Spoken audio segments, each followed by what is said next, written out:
Memorial Day weekend, 30,000 people packed into the Brickyard. And Caitlin Clark steps up to a microphone and says 4 words that start 33 engines. Drivers, to your cars. That's not a cameo. That's not a photo op. That's the Grand Marshal of the Indianapolis 500. And while she was doing that, the WNBA old guard was doing what they always do, complaining that she gets too much attention.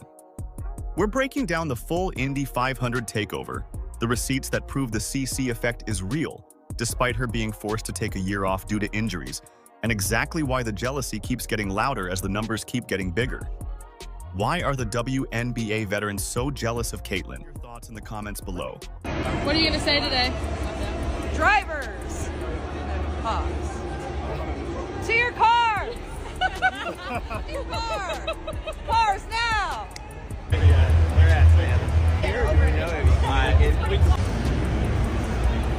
The scene properly, because if you only caught a clip or two online, you didn't get the full picture of what actually happened at Indianapolis Motor Speedway over the weekend. The Indy 500 is not a small event. It's one of the biggest single-day sporting events anywhere on the planet. 330,000 people in one place, which makes it one of the largest crowds in all of sports, period. It's been running for over a century. The tradition around it is enormous. And the person chosen to stand in front of all of that, to deliver the ceremonial command that kicks the whole thing off, was a basketball player in her first year of her 3rd WNBA season.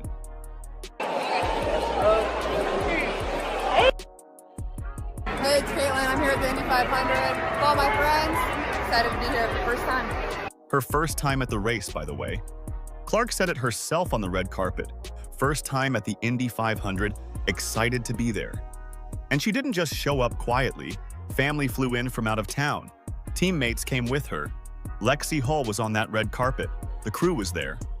So right away, before a single word gets said about basketball, you've got the Indiana Fever treating the biggest racing event in America like a team field trip, because their star was the centerpiece of it. When she arrived, the security detail told you everything you needed to know. Anybody who's been to a CC event in person knows what that looks like. Police at every entrance, security everywhere, the kind of crowd management you see when someone genuinely famous walks into a room, not the kind you fake. Fans lined up specifically to catch a glimpse of her, not just people who happened to be there for the race and recognize someone. People came to the Indy 500 this year to see Caitlin Clark. That's a real thing that happened. I'm picking Marcus Erickson, wanting 2022.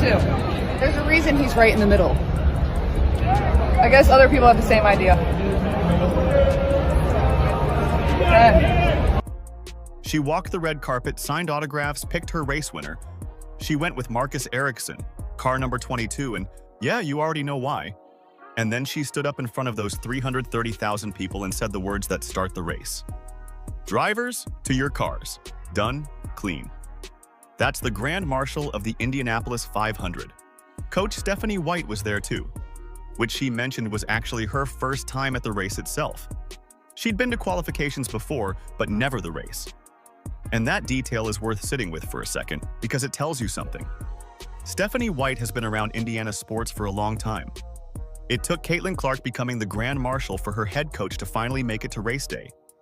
That's not a knock on White, that's just what the CC gravitational pull looks like in practice. Everyone orbits it. The footage that went viral after the event wasn't manufactured hype. It was just what it looked like when someone who genuinely moves the needle shows up somewhere new. This wasn't a basketball moment. This was a motorsport moment, a Memorial Day moment, a state of Indiana moment, and Caitlin Clark was right in the middle of all of it, exactly where the biggest star in women's sports belongs.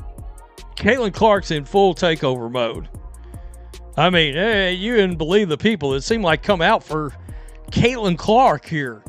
Caitlin has arrived at the Indy 500, another angle, red carpet action.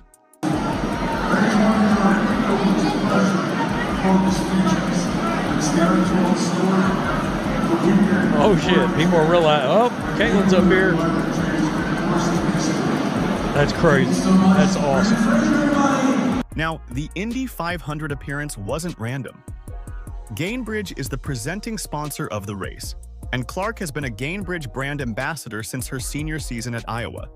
So there's a business relationship there, sure, but brands don't put someone front and center at a 330,000 person event just because they have a contract. They do it because that person moves product, moves tickets, moves eyeballs. And the numbers on Caitlin Clark are the kind that make brand managers wake up happy. Let's talk about what those numbers actually look like, because the old guard loves to hand-wave this stuff away and pretend the CC effect is media invention. It isn't. You have this league of people who are steady trying to not give her the credit she deserves. You have them ranking her as one of this marketing, she's below Asia and Paige Beckers and all of this stuff. Cut the BS. We're not stupid. We are not stupid. Jersey sales matter, ticket sales matter, viewership matters. It does. When ads are being brought, that's how you are going to be able to pay people. Start with the TV ratings. The first WNBA game to air on USA Network this season was the Las Vegas Aces against the LA Sparks on a Sunday. The Aces have Aja Wilson, one of the best players alive. It's a marquee franchise. That inaugural USA Network broadcast pulled 529,000 viewers, and the USA Sports PR team treated it like a major win. And fair enough, getting 500,000 people to tune in to a WNBA game on a new network on a Sunday is a real number. Then look at what the Indiana Fever did on opening weekend. 2.5 million viewers. That's the second highest viewed game in the history of the WNBA. And Clark also owns the record for the highest. Two of the most watched games in the league's entire history involve the same player. Let that settle in before anyone tries to argue this is about anything other than who's actually drawing people to their screens. We have to stop lying to ourselves and pretending like this girl hasn't changed the game, and stop pretending like she's not a big reason why the viewership has gone up and why people are now knowing these other players' names. I am sitting here looking at jersey sales for professional basketball players, and Caitlin Clark is number 2, and that's over all professional basketball players. Yeah. You have Curry, who is an NBA player, who's number 1. Then you have Caitlin Clark, followed by LeBron James, Luka, and Wemby. These are NBA players. Her jerseys are outselling NBA players. Do you understand how insane that is? But here's the part that genuinely should stop everyone cold. Jersey sales across all of professional basketball, NBA included. Every player, every team, every market. Clark sits at number 2, behind Steph Curry and ahead of LeBron James, Luka Doncic, and Victor Wembanyama. NBA players. The biggest names in the most commercially successful basketball league on earth. Her jersey outsells all of them except one man who's been the face of the sport for over a decade. That's not a WNBA story anymore. That's a sports story, full stop. And the numbers don't stop when she doesn't play. There was a game this season, Indiana Fever against Portland Fire, where Clark was out, injury report dropped, she wasn't suiting up, and people could have changed the channel. Some probably did. The ones who stayed? 680,000 viewers. For a Caitlin Clarkless Fever game on USA Network. Compare that to the 529,000 who watched the Aces Network debut, with their full roster and their MVP caliber star. The Fever without Clark beat the Aces with Wilson on their first night on a brand new network. That's the CC effect operating even in her absence. The franchise she plays for is now a draw on its own because of what she built around it. So when someone says the attention is manufactured, or that she's just one of many players getting recycled through the media cycle, you can point to a specific number and ask them to explain it. Not a feeling, not a vibe. A number. 680,000 people watched her team without her, and it still beat the competition. The data doesn't care about the narrative the old guard is trying to sell. It just keeps coming back with the same answer every single time. I saw that when Caitlin got hurt, nobody wanted to go to the game anymore. It was like, oh, Caitlin's not playing. I'm not interested in watching. But you have all these other players on Indiana that are interesting to watch. If these 10 that we rotate in the media and the brands were not playing, would anybody come watch the WNBA? No, we've been telling you that. Hello, Earth to Angel McCoughtry. Hello, we've been telling you the only reason this league is lit right now, the person that got it jumping is Caitlin Clark. So with all of that sitting right there in plain sight, the numbers, the crowds, the jersey sales, The ratings floor that exists even when she doesn't play? What are the old guard doing? Talking, and not in a good way.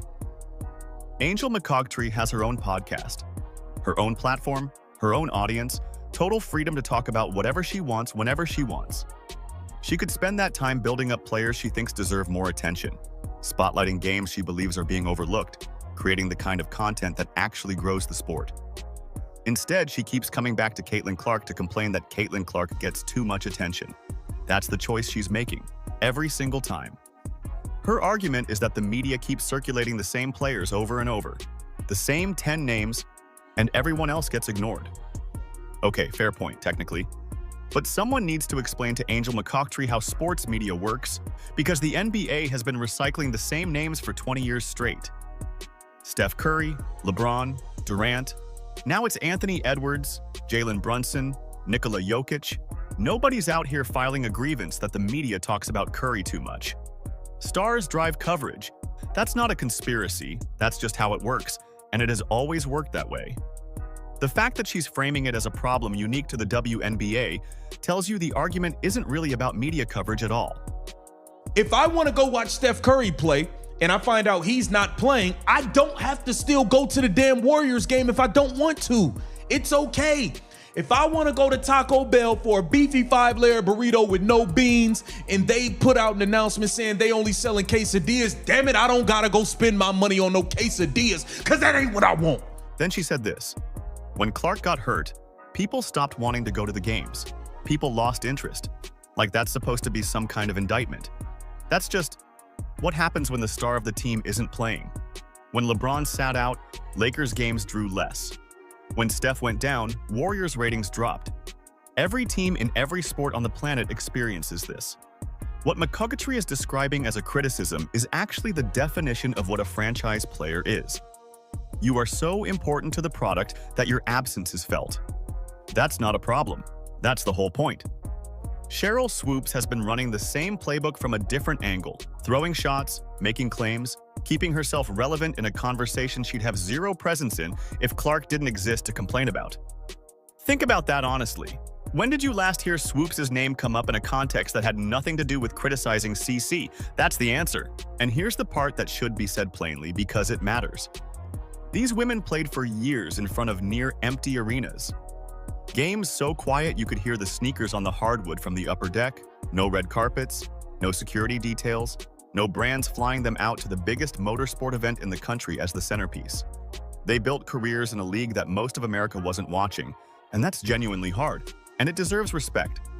But one player came along and changed all of that. Changed the attendance numbers, the TV deals, the jersey sales, the cultural conversation, and instead of recognizing what that means for every player who comes after them, the loudest voices from that era decided to spend their platforms trying to shrink it. And y'all have been in such denial, and it's nasty work that y'all keep lying and trying to make it seem like it's everybody else. Our point has been proven. The point was proven a long time ago. The numbers jumped when she got here. Not because of Angel Reese, not because of Paige Beckett, not because of nobody else, but Caitlin Clark. The damn ratings dropped by more than 50% last season when the girl was hurt. Now you're mad. You're mad that because when they announced that she was hurt, nobody wanted to go to the games no more. Thousands of people decided they're not going. So what? They don't have to go. They don't have to go if they don't want to. You're still in denial. Clark is number 2 in jersey sales across all of professional basketball. The league has actively downplayed her records, quietly buried the moments that should have been celebrated loudly, and treated the biggest commercial asset in women's basketball history like an inconvenience. And the old guard cheers that on.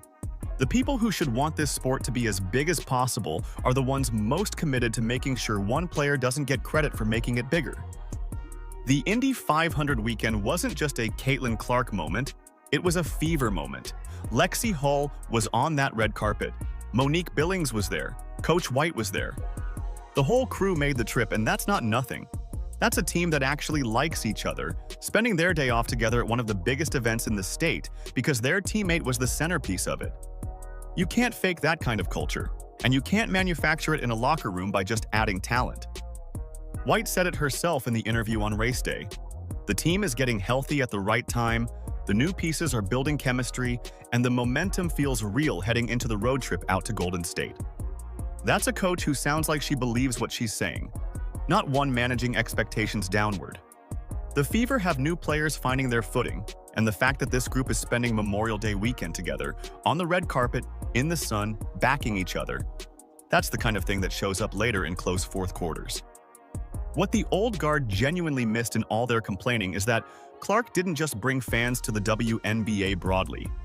She brought a specific franchise back from the dead. The Indiana Fever were irrelevant. Not struggling. Irrelevant. Nobody was writing about them. Nobody was scheduling their games around them. Nobody was talking about their culture, or their players, or their future. Now they're the most watched team in the league, playing in front of sold-out crowds with players like Lexi Hull and Kelsey Mitchell and Aaliyah Boston getting name recognition they never would have had otherwise. That's the actual lift, not abstract rising tides. Specific players on a specific team whose careers look completely different now than they would have without CC22 in that locker room. And the broader picture keeps moving in the same direction. Brands are calling.